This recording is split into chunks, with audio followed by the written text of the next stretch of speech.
In this demonstration you will learn how you can introduce another detail view in the customer's application.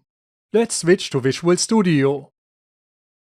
Right now, our application contains only a single detail view, which is here this customer's view. Now let's introduce another one for products. So let's right-click the View folder and let's select from the context menu Add User Control. Let's call the user control Products View and let's add it to our project. In the user control, let's create here a text block with the text Products. And let's set the horizontal alignment property to center and let's also center it vertically. Now let's go back to the Solution Explorer and let's define also a view model for this Products view. So let's right-click here the View Model folder and let's select from the context menu Add Class. As it is for the Products view, I call it Products View Model and I add it to the project. Let's remove on this View Model class the unnecessary usings. Let's make this class a public class and let's inherit from View Model base. Now, when you look into the Solution Explorer, you have now this Products View Model and the Products view. The next step is to use that Products View Model in the Main View Model. So let's open the Main View Model class.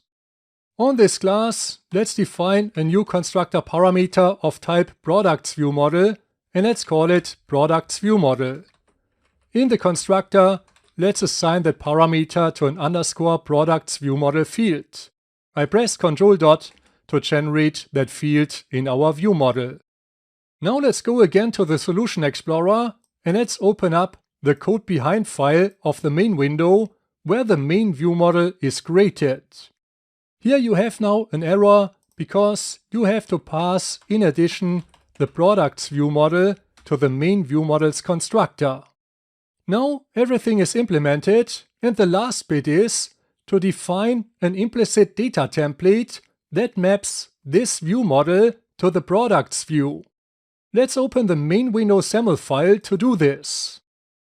Here we have defined already an implicit data template for the customer's view model. Now let's just copy this data template and let's paste it again. In this case, let's define a data template for the Products view model, and for that view model you want to show the Products view.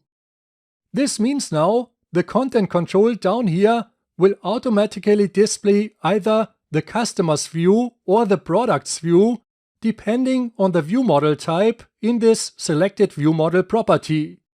Right now, we have assigned in the main view model the customer's view model to the selected view model property. So, when you run the application, you can see here the customer's view that contains the customers. Now let's stop the application again and let's just assign the Products view model to the selected view model property. Let's run the application again. As you can see, now the Products view is displayed that contains the text block with the text Products. So when I stop the application again and when I change here the selected view model property again to Customer's view model and when I run it again, you will see again the Customer's view in the main window. This means you have now successfully implemented the logic to swap the views in the main window with this content control and with these two implicit data templates. In the next clip, you will implement a select view model command that can be used by these two menu items. Then a user can use these menu items to switch between the two views.